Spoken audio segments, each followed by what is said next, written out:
நடைபெறவுள்ள 2026 சட்டமன்ற பொதுத் தேர்தலில் திராவிட முன்னேற்ற கழக தலைவர் மாண்புமிகு முதலமைச்சர் மு.க.ஸ்டாலின் அவர்களும் விடுதலை சிறுத்தைகள் கட்சி தலைவர் திரு தொல் திருமாவளவன் அவர்களும் இன்று 24/3/2026 தொகுதி உடன்பாடுகள் குறித்து கலந்து பேசியதில் மதச்சார்பற்ற முற்போக்கு கூட்டணியில் இடம்பெற்றுள்ள விடுதலை சிறுத்தைகள் கட்சி தமிழ்நாட்டில் மொத்தம் 8 சட்டமன்ற தொகுதிகளில் போட்டியிடுவது எனவும் அவற்றில் 6 தனி தொகுதிகளிலும் 2 பொது தொகுதிகளிலும் போட்டியிடுவது எனவும் முடிவு செய்யப்பட்டது. தலைவர் திமுக ஒப்பம், தலைவர் விடுதலை சிறுத்தைகள் கட்சி ஒப்பம். மதசார்பற்ற முற்போக்கு கூட்டணியில் அங்கம் வகிக்கும் விடுதலை சிறுத்தைகள் கட்சிக்கு 8 இடங்கள் ஒதுக்கப்பட்டுள்ளன. 6 இடங்கள் தனி தொகுதிகள், 2 இடங்கள் பொது தொகுதிகள். நேற்று நடந்த விடுதலை சிறுத்தைகள் கட்சியின் உயர்நிலை குழு கூட்டத்தில் இரட்டை இலக்கத்தில் தொகுதிகளை பெற வேண்டும் என்றும் ஒரு மாநிலங்களவை உறுப்பினரையும் வருகிற 2028 காலியாக உள்ள இடத்தில் வழங்க வேண்டும் என வலியுறுத்தவும் தோழர்கள் ஒருமனதாக தீர்மானம் நிறைவேற்றினர். அந்த தீர்மானம் குறித்தும் திராவிட முன்னேற்ற கழகத்தின் தலைவர், மதசார்பற்ற முற்போக்கு கூட்டணியின் தலைவர் தளபதி ஸ்டாலின் அவர்களிடத்திலே நாங்கள் கலந்து பேசினோம். 23 கட்சிகள் இடம்பெற்றுள்ள ஒரு மெகா கூட்டணி 7-8 ஆண்டுகளாக தொடர்ந்து கட்டுக்கோப்பாக இயங்கி வருகிற கூட்டணி, கருத்தியல் சார்ந்து இயங்குகிற கூட்டணி, தமிழ்நாட்டில் மட்டுமல்ல அகில இந்திய அளவில் மதவெறி சக்திகள், சாதிவெறி சக்திகள், வலதுசாரி சக்திகள் வலுப்பெறுவதை தடுக்க வேண்டும். நாட்டையும் மக்களையும் மதவாத வெறுப்பு அரசியலில் இருந்து பாதுகாக்க வேண்டும் எனவும் உறுதியேற்று செயல்படுகிற கூட்டணி.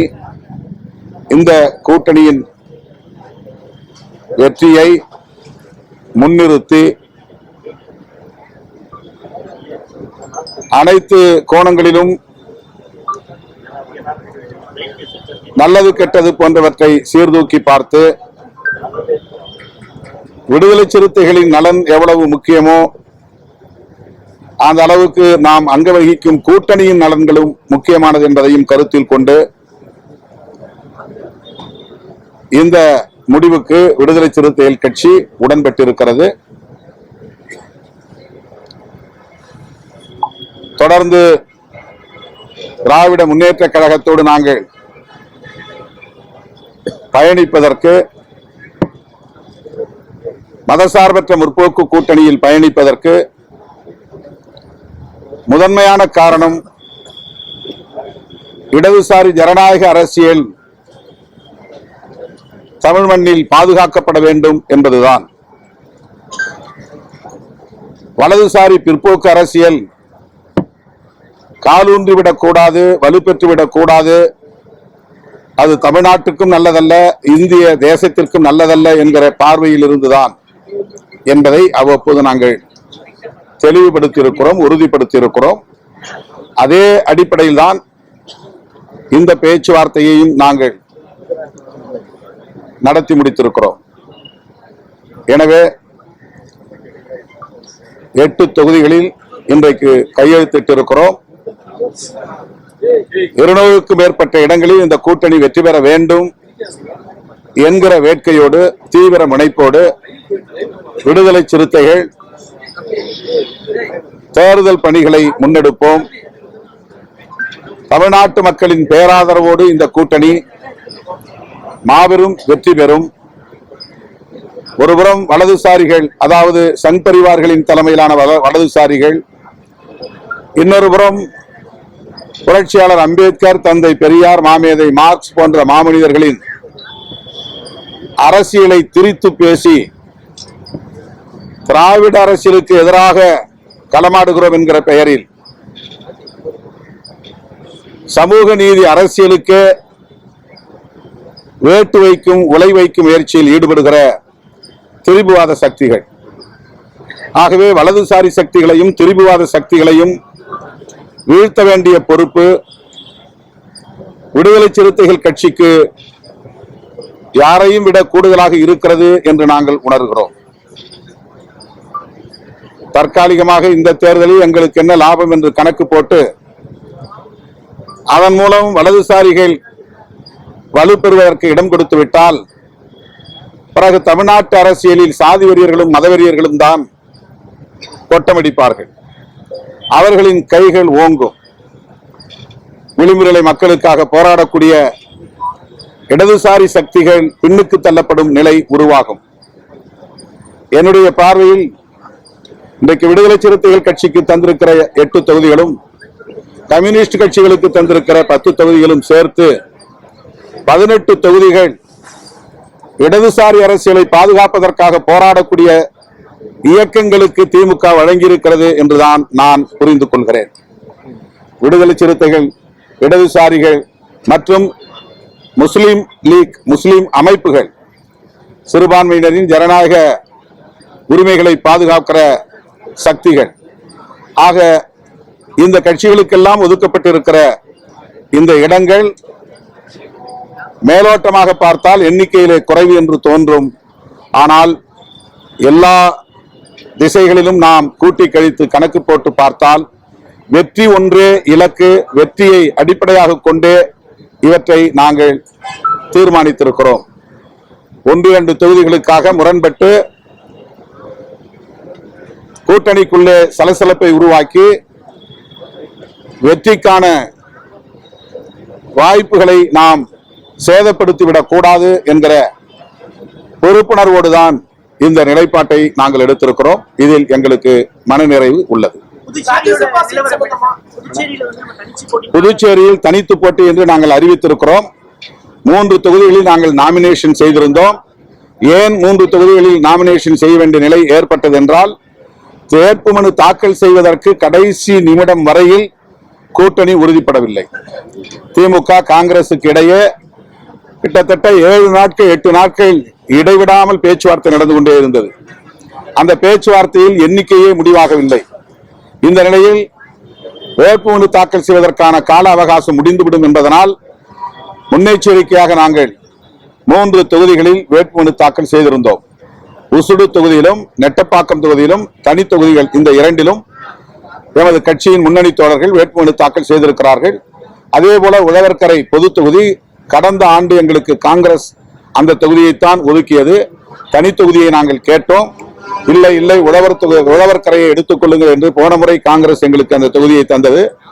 ஆகவே இந்த முறையும் 6000க்கும் மேற்பட்ட வாக்குகளை வாங்கிய தொகுதி என்பதனால் இந்த முறையும் அந்த தொகுதி எங்களுக்கு வேண்டும் என்று 3 தொகுதிகளை எழுதி கொடுத்திருந்தோம்.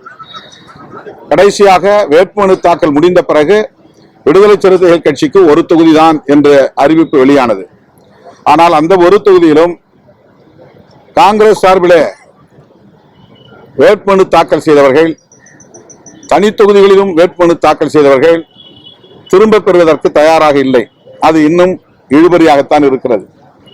காங்கிரஸ் கட்சியை சார்ந்த வேட்பாளர்கள் தனித்து சுயேட்சையாக போட்டியிட்டால் அல்லது காங்கிரஸ் சார்பில் போட்டியிட்டால் கூட்டணியில் என்ன பொருள் இருக்கிறது, என்ன அர்த்தம் இருக்கிறது என்கிற கேள்வி எழுகிறது. ஆகவேதான் அந்த 3 தொகுதிகளிலும் தனித்து போட்டி என்று அறிவித்திருக்கிறோம். திமுக தரப்பில் எங்களுக்கு சொல்லப்பட்டிருக்கிற தகவல், வேட்புமனுவை திரும்ப பெறுவதற்கான கால அவகாசம் இருக்கிறது, எனவே பொறுமையாக இருக்க வேண்டும் என்ற வேண்டுகோளை வைத்திருக்கிறார்கள்.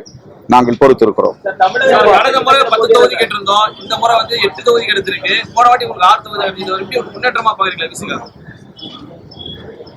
8 என்பதே எட்டி பிடி என்பதற்கான ஒரு சைகைதான்.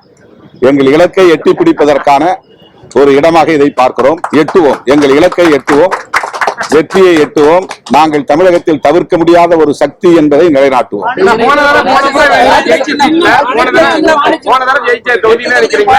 ஆமாம், அது ரெகனைஸ்டு பார்ட்டி தானே. அங்கீகரிக்கப்பட்ட மாநில கட்சிக்கு பானை சின்னம் ஒதுக்கப்பட்டிருக்கிறது. அந்த சின்னம் எங்களுக்கான சின்னம். ஆகவே அந்த சின்னத்தில் தான் நாங்கள் போட்டியிடுவோம். சின்னம் குறித்து எந்த கேள்வியும் இப்போது இல்லை. ராஜ்யசபாவை நாங்கள் வெளிப்படையாக பேசினோம். அது நியாயமானதுதான். உங்களுக்கு தருவதற்கான எல்லா தகுதியும் அல்லது எல்லா விதமான முகாந்திரமும் உள்ளது. அது பற்றி இப்போதைக்கு முடிவெடுக்க முடியாத நிலை இருக்கிறது. ஏனென்றால் இந்த இது முடிந்து விட்டது. 4 இடங்களும் நிரப்பப்பட்டு விட்டது. 2028 4 இடங்கள் அல்லது 6 இடங்கள் காலியாகும், அல்லது அதற்கு பிறகு 2 வருடங்களுக்கு பிறகு காலியாகும். எனவே இப்போதைக்கு அதை பேசுவதில் எந்த பொருளும் இல்லை என்று நாங்கள் அதற்கு உரிய அழுத்தம் கொடுக்கவில்லை. கேட்டிருக்கிறோம், பரிசீலிப்பதாக சொல்லியிருக்கிறார்கள்.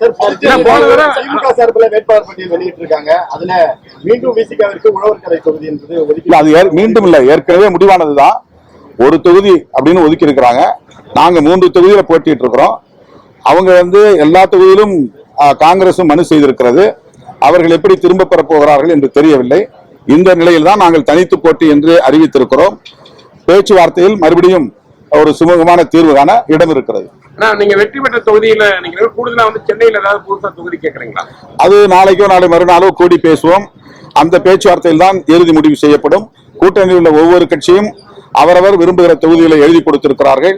நாங்கள் கேட்கிற தொகுதியை மற்ற கட்சியிலும் கேட்பார்கள். மற்ற கட்சியில் கேட்கிற தொகுதிகளை நாங்களும் கேட்டிருப்போம். எங்களுக்கு இடையில ஒருவருக்கொருவர் புரிந்துணர்வோடு ஒப்பந்தத்தை மேற்கொள்வோம். திமுக சிதைக்க பார்க்கிறது, அந்த கட்சி தொடர்ந்து இழுத்தடிக்கிறாங்க அப்படின்னு சொல்லிட்டு எதிர்கட்சி தலைவர் எடப்பாடி பழனிசாமி, அண்ணாமலை போன்றவர்கள் தொடர்ந்து விமர்சனம் செய்துட்டு இருந்தாங்க. கூட்டணி குறித்தும் விமர்சனம் பண்ணிட்டு இருந்தாங்க. விசிக சிதைக்கப்படும் அளவுக்கு பலவீனமான கட்சி இல்லை என்று நான் நம்புகிறேன். மக்களின் ஏகோபித்த ஆதரவை பெற்று நாளுக்கு நாள் வலுப்பெற்று வருகிற ஒரு மாநில கட்சி. அவ்வளவு இலகுவாக யாராலும் இந்த கட்சியை சிதைத்துவிட முடியாது. அதற்கு ஒருபோதும் விடுதலை சிறுத்தைகள் கட்சி இடம் கொடுக்காது. எங்கள் சுயநலத்தை விட, எங்கள் கட்சியின் நலன்களை விட, தனிநபர் நலன்களை விட, சமூக நலன்கள், மாநில நலன்கள், தேச நலன்கள் ஆகியவற்றை நாங்கள் முன்னிறுத்தி பார்க்கிறோம்.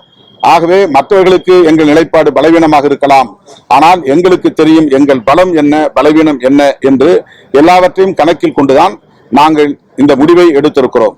எங்களோடு இருக்கிற எல்லோரும் மனநிறைவோடு இடங்களை பகிர்ந்து கொள்ள வேண்டும் என்கிற விட்டுக் கொடுக்கும் உளவியலோடு தான் இதை நாங்கள் அணுகியிருக்கிறோம். மற்றவர்களை பற்றி எங்களுக்கு கவலை இல்லை. எங்களுக்கு இவ்வளவு இடங்கள் வேண்டும் என்று நாங்கள் அடம்பிடிக்கவில்லை, பிடிவாதம் செய்யவில்லை. மற்றவர்களுக்கு என்ன தரப்போகிறீர்கள் என்றெல்லாம் நாங்கள் ஒப்பீடு செய்யவில்லை. மற்றவர்களுக்கு எத்தனை தொகுதிகளை தந்திருக்கிறீர்கள் என்று நாங்கள் ஒப்பிட்டு எந்த விவாதத்தையும் நடத்தவில்லை. ஆகவே திமுக இருக்கிற இடத்தில் விடுதலை சிறுத்தைகள் கட்சி இருந்து எல்லாவற்றையும் நாங்கள் சீர்தூக்கி பார்க்கிறோம். திமுகவுக்கு அந்த பொறுப்பு இருக்கிறது, எங்களுக்கு அந்த பொறுப்பு இல்லை என்று நாங்கள் அதை தட்டி கழிக்க முடியாது. கூட்டணிக்கு திமுக தலைமை தாங்குகிறது என்றாலும் கூட அந்த இடத்திலிருந்து திமுக எப்படி எல்லாவற்றையும் அணுகுகிறதோ அதே போல விடுதலை சிறுத்தைகள் கட்சியும் அந்த இடத்திலிருந்து எல்லாவற்றையும் நாங்கள் சீர்தூக்கி பார்க்கிறோம். அந்த அடிப்படையில் தான் எங்களோடு பயணிக்கக்கூடிய எல்லோருக்கும் மனநிறைவான இடங்களை தர வேண்டும் என்பதையும் கூட நாங்கள் சுட்டிக்காட்டியிருக்கிறோம். ஆகவே இந்த முடிவில் யாரும் எங்களை வீழ்த்துவதற்கோ பலவீனப்படுத்துவதற்கோ ஒருபோதும் இடமில்லை. அந்த அளவுக்கு இடம் கொடுக்கிற அளவுக்கு நாங்கள் பலவீனமாகவும் இல்லை. புதுச்சேரியில கூட்டணி குழப்பத்திற்கு காரணம் காங்கிரஸ். எங்க புதுச்சேரியில ஒரு இழுபறிக்கு ஒரு கூட்டணி குழப்பத்திற்கு காரணம் காங்கிரஸ். நீங்க தனிச்சு போட்டிங்கிற ஒரு முடிவுல காங்கிரஸ் உடைய அணுகுமுறையில் எங்களுக்கு ஒரு அதிருப்தி இருக்கிறது என்பதை நான் வெளிப்படையாக சொல்ல விரும்புகிறேன். புதுச்சேரியில் கடைசி நிமிடம் வரையில் வேட்புமனு தாக்கல் செய்கிற வரையிலும் கூட ஒரு முடிவுக்கு வர முடியவில்லை என்று சொன்னால் எப்படி எங்களை போன்ற அமைப்புகள் ஒரு முடிவெடுக்க முடியும்? ஒரு தொகுதி என்று ஒதுக்கிய பிறகு வெளிப்படையாக நாங்கள் கூட்டணி முடிவுக்கு ஏற்ப, ஒப்பந்த முடிவுக்கு ஏற்ப செயல்பட தயாராக இருக்கிறோம் என்பதை வெளிப்படுத்த வேண்டிய பொறுப்பு, உறுதிப்படுத்த வேண்டிய பொறுப்பு கூட்டணிக்கு தலைமை தாங்குகிற காங்கிரசுக்கு. பாண்டிச்சேரியை பொறுத்தவரையில் அது 16 இடங்களில் போட்டியிடுகிறது, காங்கிரசுக்கு உள்ளது.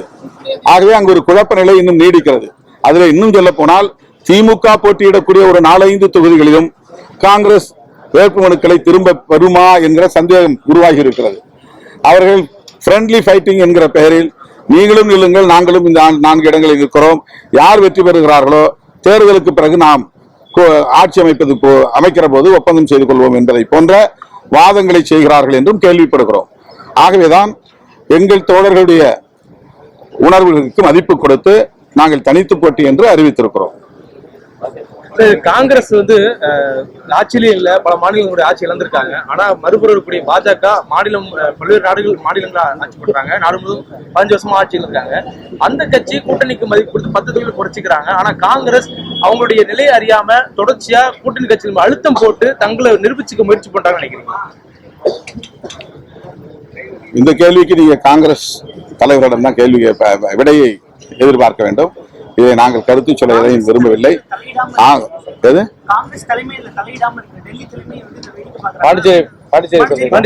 இல்ல பொதுவா டெல்லியில இருந்தா எல்லா முடிவும் எடுப்பாங்க. மாநிலங்கள்ல பாண்டிச்சேரியா இருந்தாலும் தமிழ்நாடா இருந்தாலும் இறுதி முடிவு எடுக்கிற நிலை தேசிய கட்சி என்கிற முறையில் காங்கிரஸ் டெல்லியில இருந்துதான் கடைசி நிலைப்பாட்டை அறிவிப்பார்கள், முடிவை அறிவிப்பார்கள். காங்கிரஸ் தலையிடாமல் இருக்கிறது என்று சொல்ல முடியாது. காங்கிரஸ் தலையிடுகிறது. ஆனால் புதுச்சேரியில இன்னும் ஒரு குழப்ப நிலை இருக்கிறது என்பதனால்தான் நாங்கள் இதை தெளிவுபடுத்த வேண்டிய தேவை இருக்கிறது.